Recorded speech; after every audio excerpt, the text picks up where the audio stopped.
the Gab Radio Network.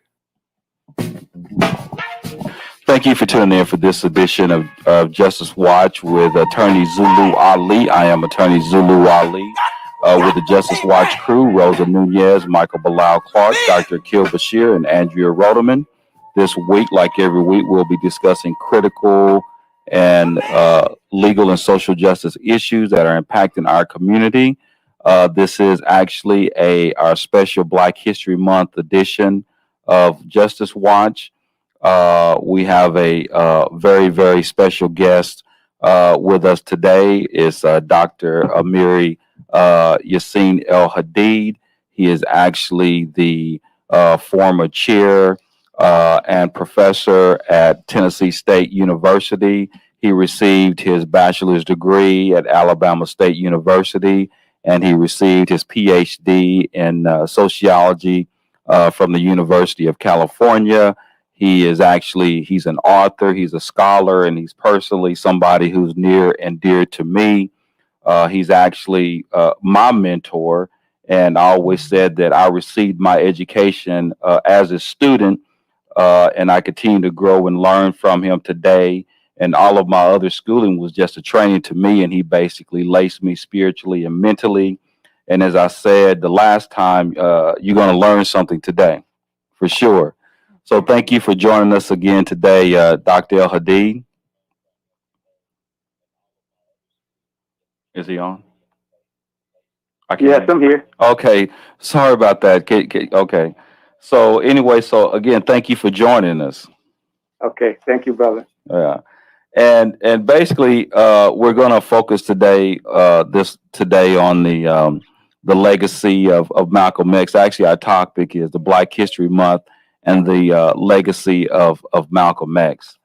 And, Malcolm is a very endearing and respected figure, and often his legacy is minimized to a specific speech or a slogan like "by any means necessary." And we know everybody claims Malcolm, but both politically and spiritually, from Black nationalists to socialists. So I want to just jump right into it because I know we don't really have a whole lot of time.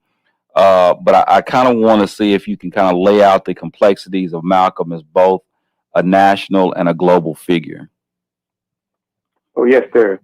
Okay. Assalamu alaikum to you and the listening audience. Peace and blessings of Almighty God. Allah be with each and every one of you. Wa alaikum salam. And I want to start with, at least in the first segment, talk about the last 2 years of his life. Because I think we know quite a bit already about his life prior to his exodus from the Nation of Islam, but we don't really have a good picture of where he was trying to go in his trajectory.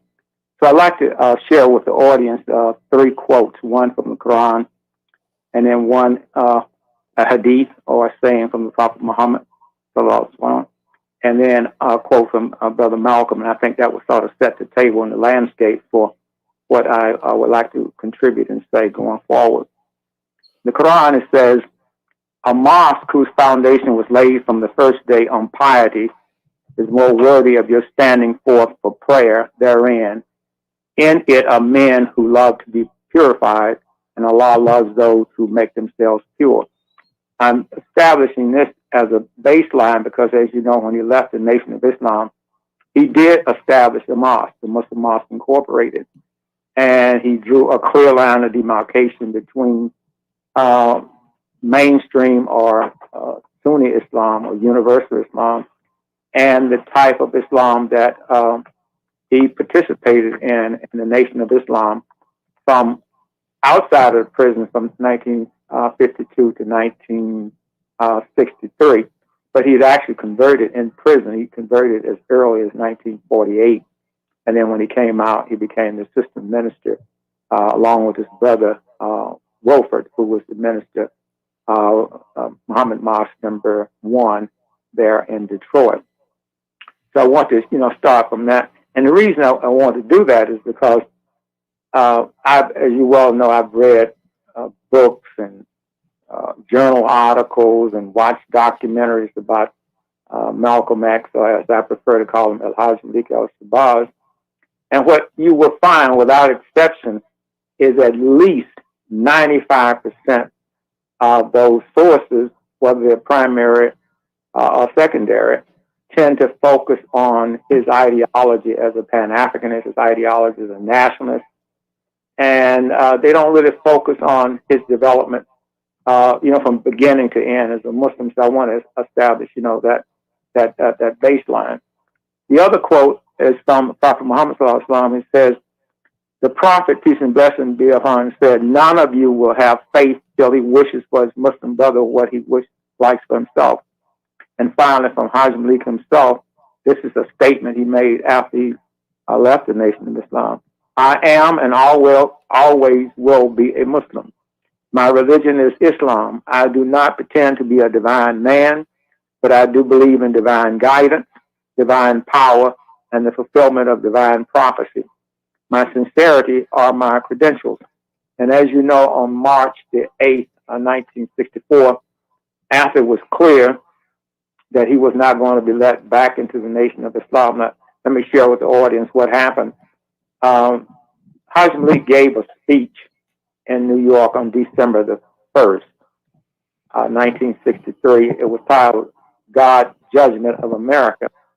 And because of the assassination of President Kennedy, he was told explicitly and clearly not to make any comments about the assassination of President Kennedy because, a lot of African Americans loved Kennedy, and plus the fact that, the Nation of Islam was not in the good graces of the government, so they just didn't want to invite any kind of unnecessary drama. And not only did he tell Malcolm that, who was his national spokesperson, but he told every minister, every person in a leadership role, every person who had something to say in public, not to say anything about it. Well, of course, he wrote his speech to make sure that he didn't say anything. And then, of course, after that, a person from the New York Times asked him about it. And he just sort of, without thinking, he said, "It's a case of the chickens coming home to roost." Now, he didn't necessarily mean to be disrespectful because the nation was in mourning, but he was just simply saying, when you look at what had happened, say, for example, after the March on Washington, August 28, 1963, when the members of the Civil Rights Movement went back to Birmingham, 4 little girls were blown up there. And then you had a number of other incidents that happened. So he was just speaking to the fact that there was a climate of violence, permeating the nation, and Kennedy became a victim of that climate of violence and hatred that existed. Of course, Kennedy was a Roman Catholic, and that was one thing that the Protestants really didn't like. So some would even say, well, that he was a Roman Catholic, so he had, something to deal with from that standpoint. But anyway, he made the statement, and immediately he was suspended for 90 days from the Nation of Islam. And when it became apparent that he was not going to be allowed to return, he gave called a press conference, and on March the 8th, he declared his independence from his affiliation with the Nation of Islam and established the Muslim Mosque Incorporated. Now, the Muslim Mosque Incorporated was initially set up to, first of all, teach Sunni Islam. Some people might say, Orthodox or mainstream Islam, which is quite different from the teachings of the Nation of Islam. The Nation of Islam has a very strong black nationalist flavor, and they have some beliefs that are not consistent with the universal beliefs of Islam, which are bearing witness there's no God but Allah, Muhammad is last and final messenger, praying 5 times a day, regular charity, fasting during the month of Ramadan. And this year, Ramadan is going to start on the 4th of April. And then, of course, making the pilgrimage to Mecca, which he did make. So he wanted to establish that type of Islam. Now, of course, from his 12 years of experience inside the Nation of Islam, he realized that the Nation of Islam did have the right program, but it didn't have the right, theology. And he wanted to change the theology, but maintain many of the programmatic things, such as, economic self-reliance. And they had sort of a 3-step program. And that 3-step program was, wake the people up to knowledge of self and kind, wake them up to their humanity. Secondly, clean them up in terms of their vices. And as you know, the Nation of Islam focused almost exclusively on the brothers and sisters that were at the bottom of the well. They call them the lost-found members of the Nation of Islam. So you're talking about ex-convicts, drug addicts, prostitutes, working class people, the lumpen proletariat. That was their main target group. The civil rights movement, on the other hand, catered more to people who went to church, regardless of their class background. They could have been peasants in Mississippi, lumpen proletariat in Birmingham working in steel mills, even lumpen proletariat out in the street, and coming, to change their way of life. But they had this whole, middle class worldview, and their strategy was one of integration, whereas the Nation of Islam's strategy was separation, but more specifically one of economic self-determination, as opposed to being dependent on white supremacy and plantation capitalism. Okay, so once he left, then the next thing he had to do was to establish some legitimacy for the new mosque, because in the beginning, very few mainstream Muslims thought that the members of the Nation of Islam were legitimate Muslims. So then he went to the Islamic Center in New York. He attended the Jummah, and he actually took the Shahada at the hands of Dr. Mahmoud Shawabi and also AlHadid Jabber. Right. Sam Jabber. We're getting ready to cut away. Yeah, we're actually getting ready to go to a commercial break. Okay, but I'll stop here. Okay, please do not touch that dial. We'll be back on the other side of the break with Justice Watch. Got to get back. Need some get back. Do you have a great idea for a radio show but have no idea where to start? Or have you been hosting a podcast for a while and want to take it to the next level? If so, you need the Gab Radio Network. To host a show on the Gab Radio Network, all you need is your voice, and we'll handle the rest. From technical engineering to full-service audio production and much more. Every show on the Gab Radio Network can be heard on our station on the TuneIn Radio app. Plus, we put all of our shows on our satellite, which is accessed by over 5,500 stations. And here's the best part. You can host from anywhere you want. There are many means to connect to the Gab Radio Network remotely, and our staff of highly trained engineers and producers will make you sound like you're right here in studio. So, if you want to be on the Gab Radio Network, the same network that hosts the Small Business Advocate, Radio MD, and The Federalist, send an email right now to sales@gabradionetwork.com. That's sales@gabradionetwork.com. Nubian Pictures presents a CCM Films production documentary entitled Purpose and Freedom. Keep your hand on the plow. This emotional and strong documentary tells the story of African-American lawyer Zulu Ali seeking justice and his purpose as a lawyer while crossing paths with Araceli, an undocumented immigrant from Mexico who is seeking her freedom. Together, they help discover their purpose and freedom in each other. Watch this incredible film today from iTunes Movies, YouTube Movies, Amazon Prime, and Google Play Movies. Learn about the cast and crew, links to purchase, and more at purposeandfreedommovie.com. Purpose and Freedom. Keep your hand on the plow. Available now. Rated G. I did not feel safe.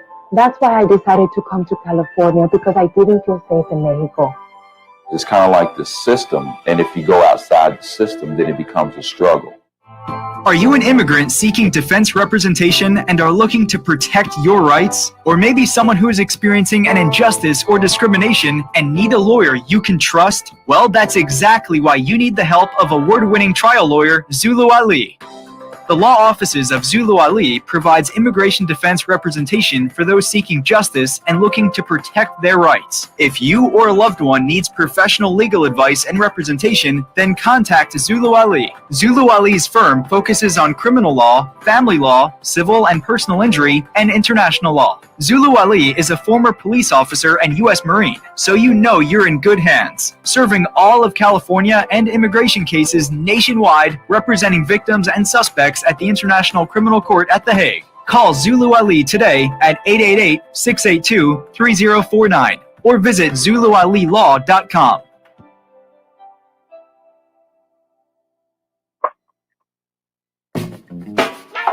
Welcome back to Justice Watch with attorney Zulu Ali, where we're having our very, very special guest, Dr. Amiri Yassin AlHadid, who's joining us.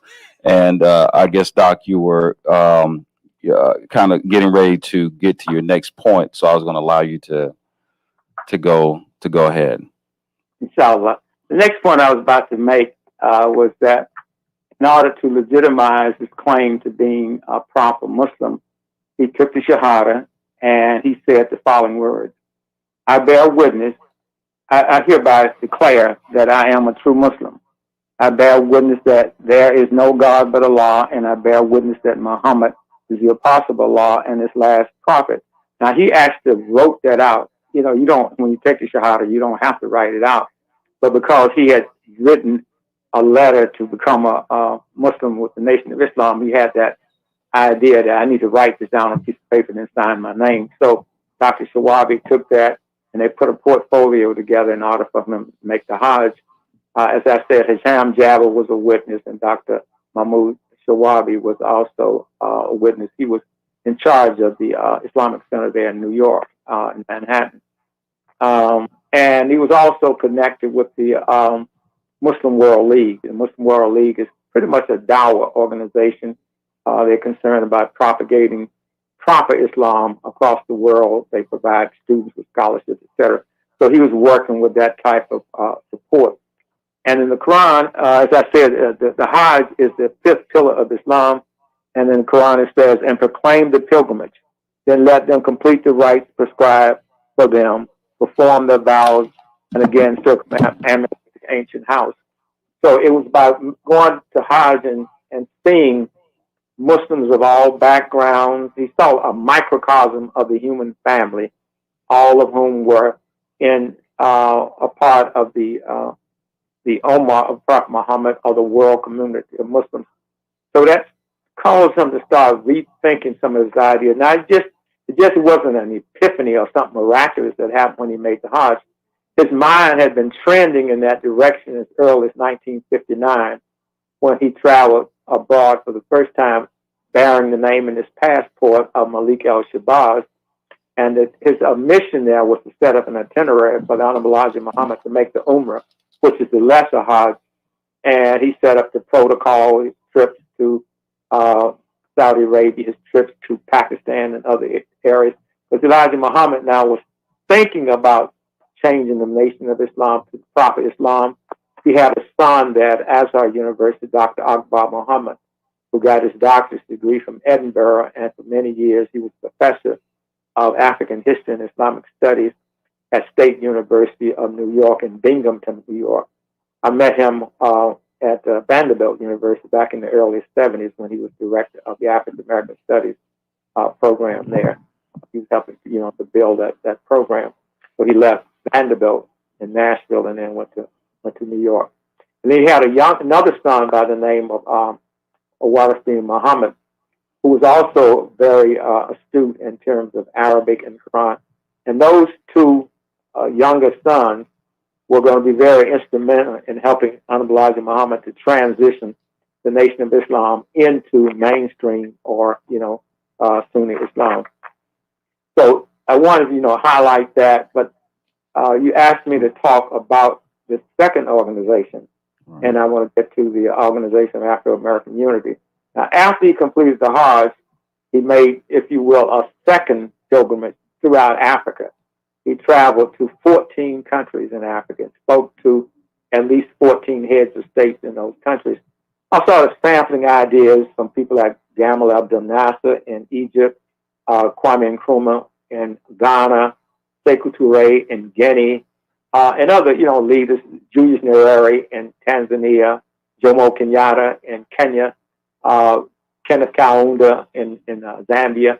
So he was getting a sort of a picture. Now you have to understand that Haj Malik was sort of brought up as a Garveyite. His parents were Garveyites. In other words, Haj Malik's father, the Reverend Earl Little, was to Marcus Garvey what Haj Malik was to Honorable Elijah Muhammad. So, and also his mother was the national correspondent secretary for the Universal Negro Improvement Association. So it was just a logical position for him to come out of a Garveyite